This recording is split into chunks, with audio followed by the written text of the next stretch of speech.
Hello and welcome to the Everyday Adventure podcast. My name is Nicki Bass and I'm a business psychologist, army veteran and everyday adventurer.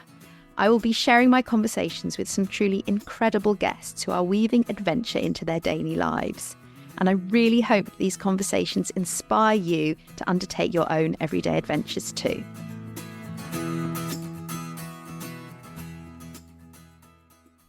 So hello and welcome back to season 7 of the Everyday Adventure podcast. I am so thrilled to be back with you. I can't tell you. It's taken a few months to get here, but we're back. I have so many wonderful guests to share with you. I just can't wait. But before we get started and dive into season 7, I thought it might be worth just having a little bit of a recap, letting you know what's been going on in the last sort of few months since I spoke to you, let you know what we've got planned over the season and a few things we've got in the pipeline as well, which are pretty exciting.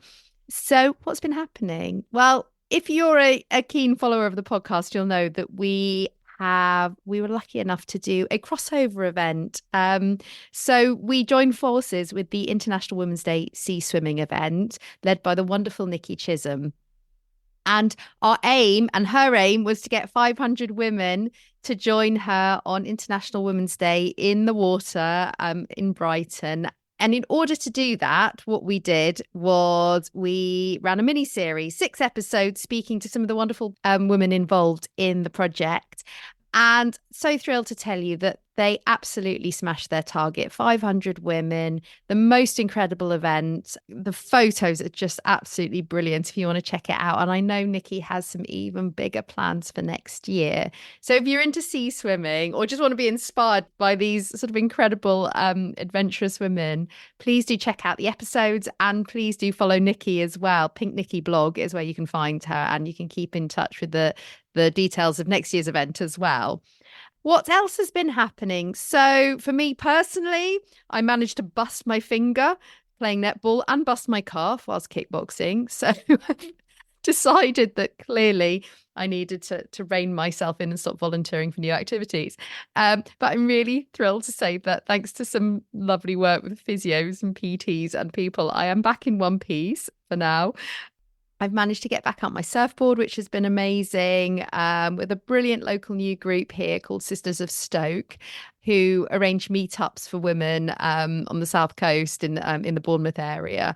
And it's amazing. I think the event I went to, there were 30 women there, which is just incredible. And we had so much fun. So that was brilliant. I've been snowboarding at Hempstead, where I haven't been for ages, not since, I think one of the last times I went there was when I worked there back in like sort of early 1990s. I was a ski instructor at Hemel Dry Slope. It's changed a lot since then. And if you've not been there and you live near the area, I highly recommend you check it out. But yes, I joined Board Women, which is a wonderful new concept and podcast by the fabulous Caroline Keylock. And if you're into board sports and in your 30s, 40s, 50s and beyond, then again, really worth checking out both the podcast and the events that Caroline is running. I know she's got some really brilliant plans for that too. What else have I been doing?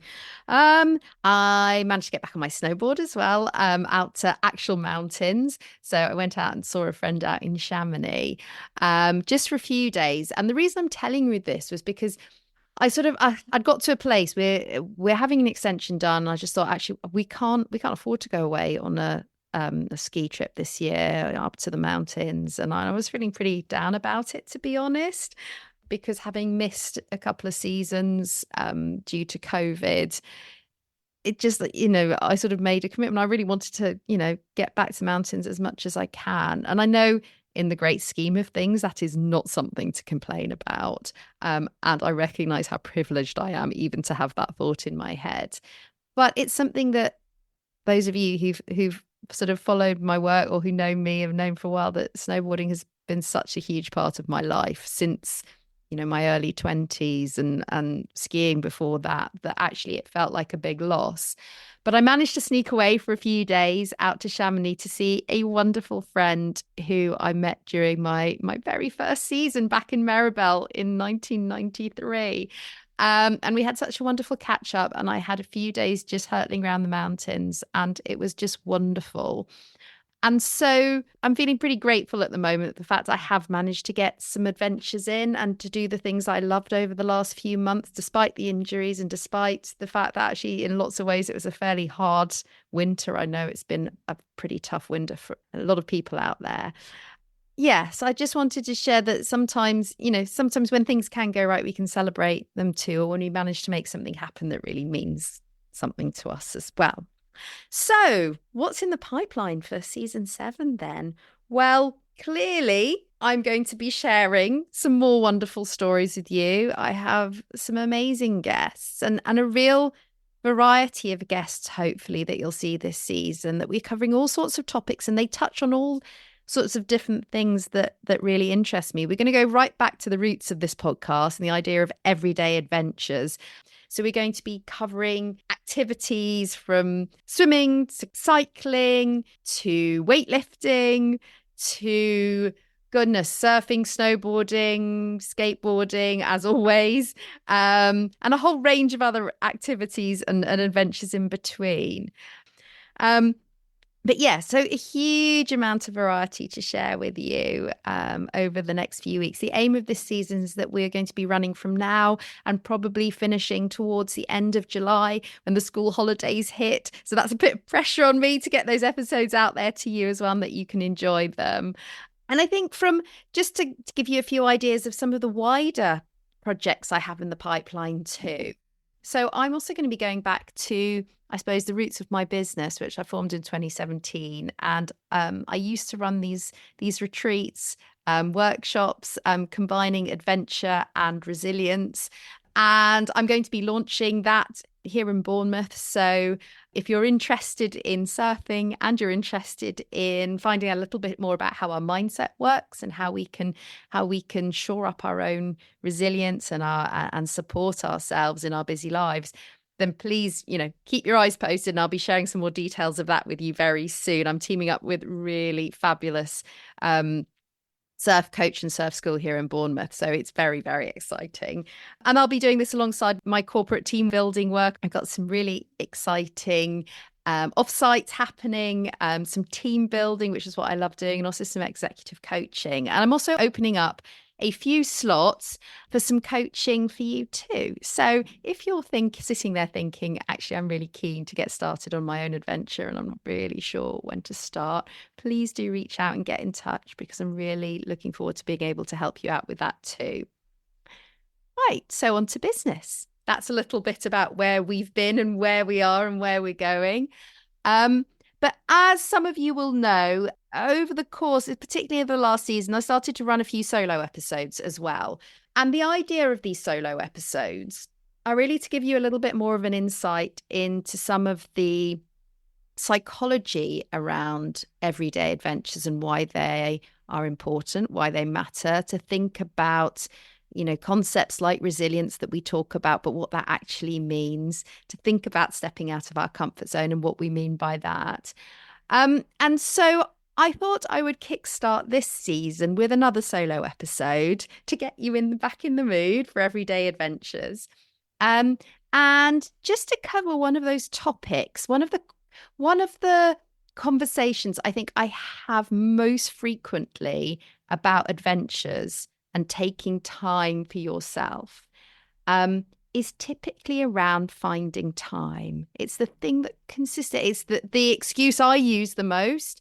And when I mean excuse, I don't mean that in a pejorative way. I don't mean that in a negative way, but is typically the reason, the thing, other than barriers around money or around the sort of our mindset in our head, it's usually one of the biggest reasons that just stops us from getting started. So I wanted to chat a little bit with you about that today, because as mentioned, it's something that I find to be a huge barrier too. But I also thought it might be worth sharing some of the ways that I found to try and navigate that barrier. So this is less a podcast with a deep insight into psychology, although the reality is it is all psychology. It is all about somehow tricking our minds or reframing things so that they feel possible rather than impossible, so that they can feel less difficult. And so I'm going to break this into a few different steps for you. I'm going to talk about 5 steps effectively to getting started on your own everyday adventure. Now, that everyday adventure could be a number of forms. It might be just about, how do I find more time to do the things that I love, but I can't fit in right at the moment? So it might not necessarily be starting something new. It might be something that, you enjoy doing, whether it's going for a run, whether it's reading a book, whatever it is, and you're just struggling to find a way to weave that into your life at the moment. So that's one type of everyday adventure. It might be that you've got a particular goal in mind. For example, you've signed up to run a 10K, or you'd really like to take part in an open water swim. It could be another goal. It could be a business goal, or it could be a personal, it could be a work goal. But you've got a goal in mind and you're wanting to take steps. So you're starting from a base at where you want to take steps to move towards that. And it might be that you've already got experience this, or you might be that you don't. And then the third type of adventure might be that you want to try a totally new activity, something that takes you right back to being a beginner again that you've never tried before. And I'm going to sort of speak to you from the experience of all of these 3 types of adventure, which have similarities and differences, and are all things that I guess I've experienced personally over the last few years. So I've got experience in all of these 3 types. And I think the first thing, so I'm going to take you through a bit of a 5-step process to have a think about. I think the first point, and it applies in all of these different areas, is really to think about, what's your motivation for doing this? Why do you want to do this? As Simon Sinek says, what's my why? Because when we understand the thing that's driving us, it's easier to go back to when our motivation dips. And I just want to share with you a little bit of psychology around habit change and habit formation, which I know I've talked about on podcasts at various stages as well. But we have this idea in our head that our motivation is enough to sustain us. And it is the blind optimism that takes into a new Year's resolution every single year. Because I'm motivated. I come out the Christmas tree and you know what? I really want to get back into a healthy eating habit, or I want to improve my step count this year, whatever it is that we want to do. And we start off fully motivated, and then life gets in the way. And usually by about mid-January, we're like, well, I've done a few, but I'll just sort of keep going. And then things take over. And by the end of January, early February, we've sort of lost track of what we're doing. Other things have got in the way, and we're beating ourselves up for not being motivated enough, not being committed enough. We've done something wrong.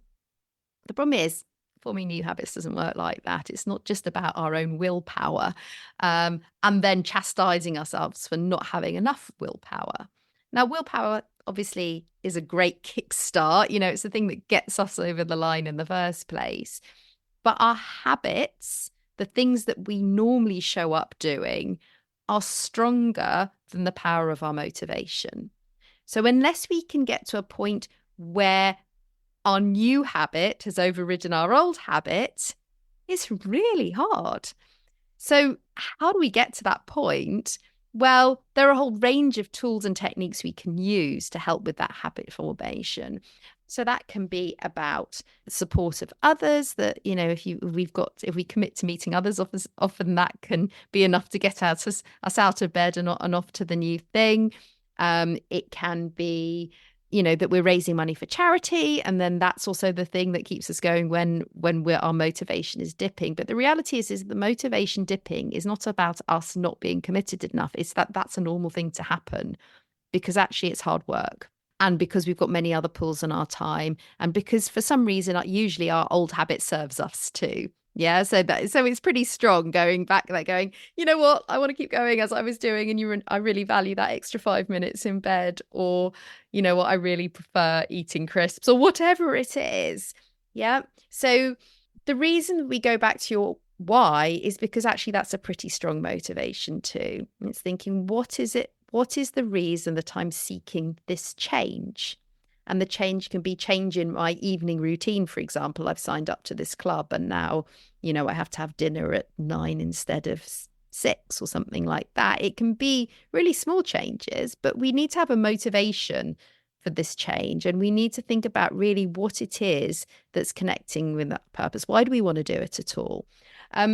For me, often, and certainly in the last couple of years, my why has been around meeting new people, and getting more embedded in the community, because we moved here recently, didn't really know anybody, and it can be pretty lonely, especially if you're running your own business. So for me, it was, I need to get out. Actually, my why is getting out, and actually the activity itself is less important than the getting out and meeting people. And that's been a huge spur for me to try something new, but it's also helped me to stick with things when they felt hard or they felt not that much fun, because I'm like, well, the alternative is I stay in at home, sat on the sofa, or running around after the kids, which is necessary at times, but it's not helping me achieve my purpose. I'm not going to meet more people. I'm not going to feel more connected to the community here if I sit at home, or if I'm, busying myself with the kids stuff. For me, that's the thing that's kept me going. So understanding your why and really taking some time thinking about that. What is it that I want to make a change about? Not the activity itself, but what is it I want to change? Because that will then guide all the other steps that you take. So the next step, step 2, is once you know why you want to do something, it's then identifying those pockets of time that you may have available. And with this, it's being really realistic about what actually that might look like. Another reason why we find it hard to get started, or we sort of fall at the first hurdle, is because we've sort of bitten off more than we can chew, or the logistical hurdles we have to go through in order to make something work are just too much to do on a consistent basis. So we might be able to put things in place like childcare, or change meetings around, or whatever it is that we need to do once, but then doing that consistently over time, which enables us to show up every single week, becomes a real challenge, because we're having to expend so much energy trying to fit something into our lives. So a really useful exercise is literally to use, your diary, if you've got an online diary like Microsoft or Outlook or whatever it is, or just to do it on your paper diary, but just to really be honest with yourself. Go through the week and think, what are the times that I can't commit to? What are the no's right now? And that doesn't mean never, it just means right now. What can I not commit to? What are the yeses? Like, these are the slots that really feel an option. And what are the maybes? Like, yeah, that's a sometimes, sometimes not. Because what that allows you to do before you select an activity or commit to something, it's going, actually, how am I realistically going to make this happen without it dominating my life? Because the whole principle of everyday adventures is that they fit within your life, that you carry on doing them because actually they feel possible. And that's not to say that you don't then start to change your life potentially as a result of them. It's not to undermine life-changing things that we sign up and that completely change the way we want to operate. But working within that principle of everyday adventures, well, the idea is to fit it into what's already going on. So I'll give you an example of this. For me, very much netball was that activity, because what I did was identify, most nights of the week, I'm either taking my son to football or picking my daughter up from school, or I am, I'm juggling the usual homework, crazy, getting things ready sort of schedule.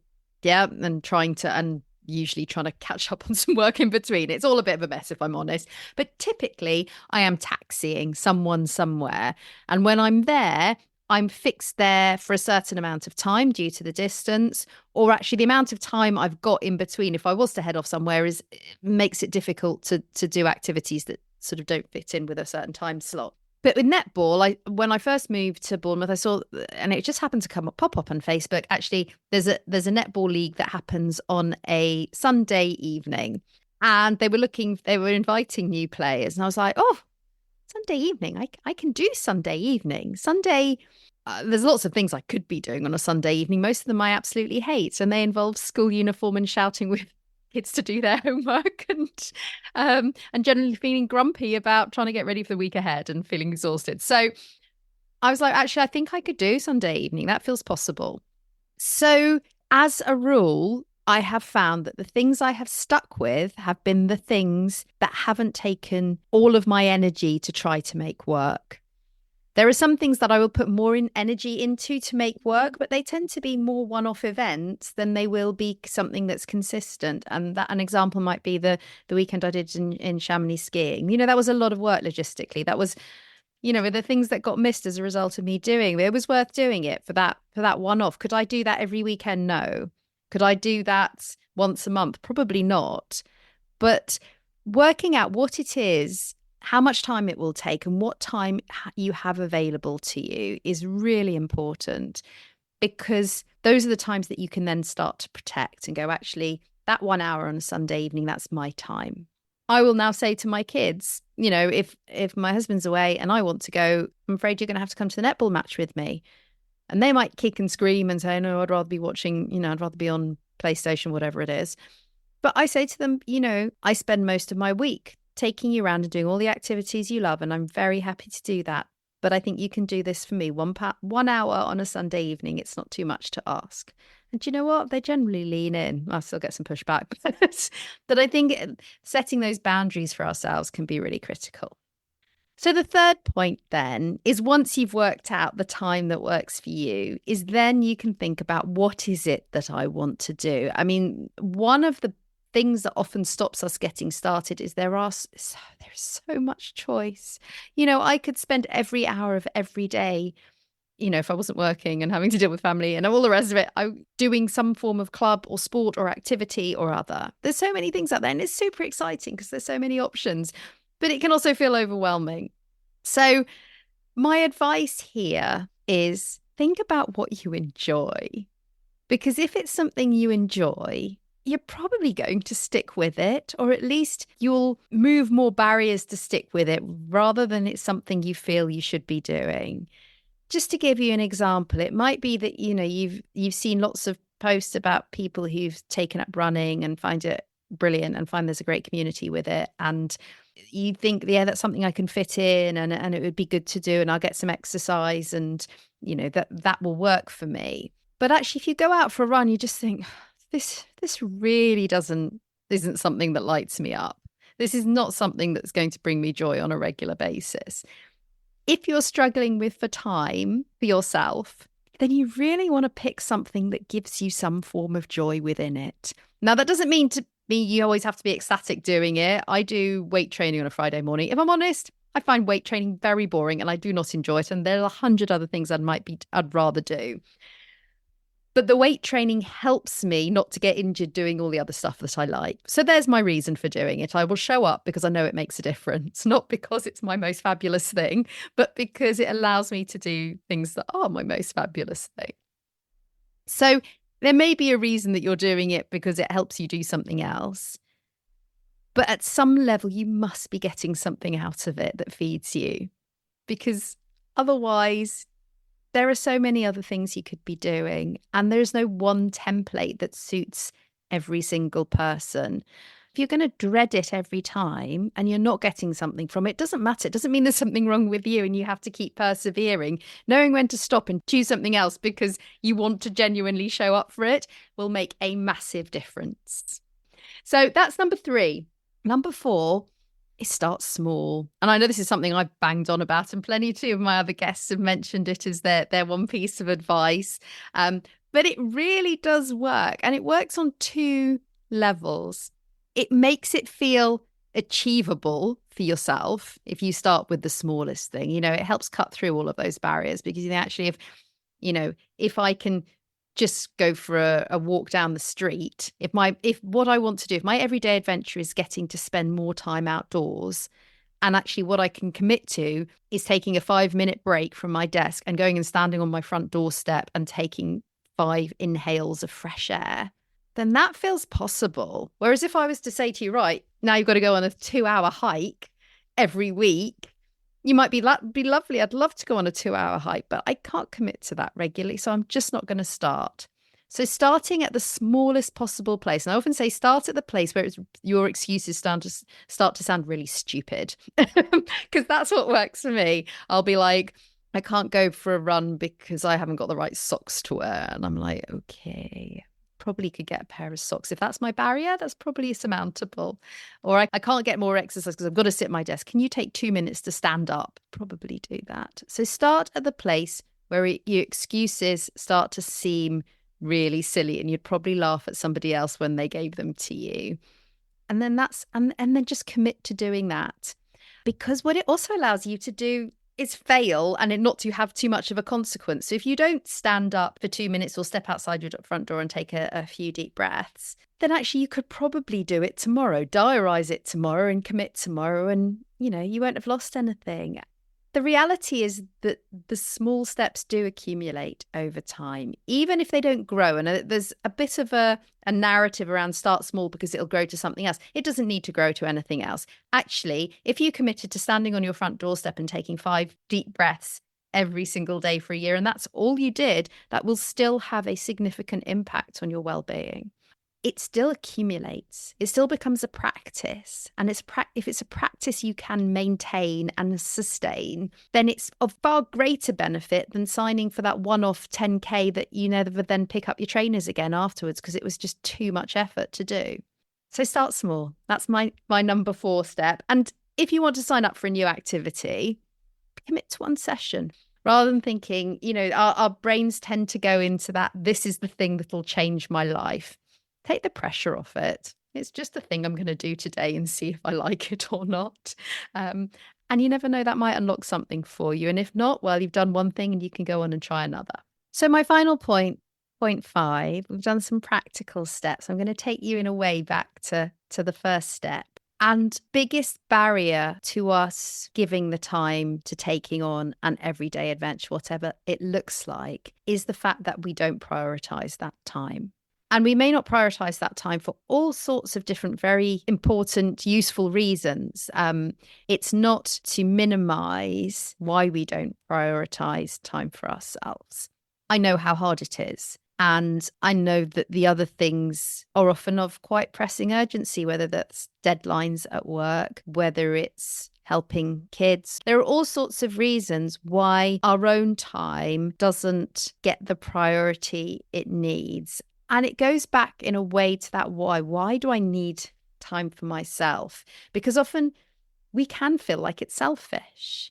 It can feel, it's particularly, and it's hard to say, oh, it's not selfish when, you've lined everything up and you go away and have a lovely time and come back and everyone's really happy for you. Yeah. Then it's like, yeah, no, I really needed that. That was really important. I've had plenty of occasions where I've got back, the kids are screaming blue murder at each other. Somebody's, things have sort of unraveled because I've not been there to sort them out. In some ways, feeling like we're not being selfish can feel another pressure. So maybe actually it's going, do you know what? Actually, maybe it's all right to be selfish. And that's not so I can show up and be my best version of myself and be a better mummy for you, although that's a lovely consequence of it. And I will probably be much calmer and happier. Or I might actually feel quite annoyed that I had this lovely headspace and I was able to do everything that I wanted to without people nagging me for snacks. And now I'm back in it again. We don't always come back from an adventure refreshed and feeling like we are the perfect worker or the perfect parent or whatever. Sometimes you come back feeling exhausted and needing another week off, quite frankly. We don't just prioritize our time so that we can show up better for other people. We prioritize our time so that we can show up better for ourselves. And that is selfish, but that's also legitimate and allowed.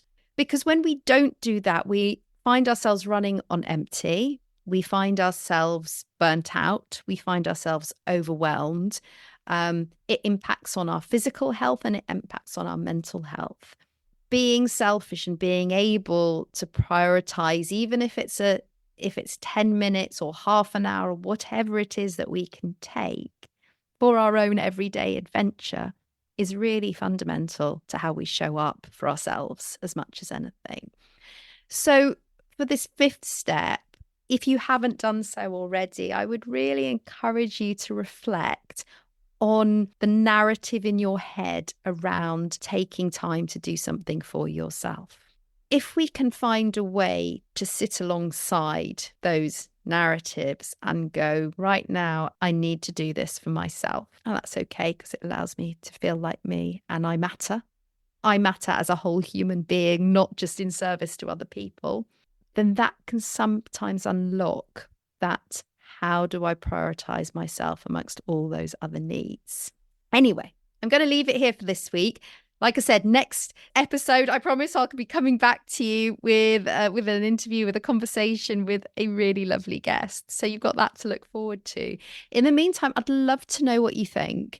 So please do reach out to me. You can find me on Everyday Adventure Pod on Instagram or Resilience at Work. You can find my website, resiliencework.co.uk. You can connect with me over LinkedIn, Nicki Bass.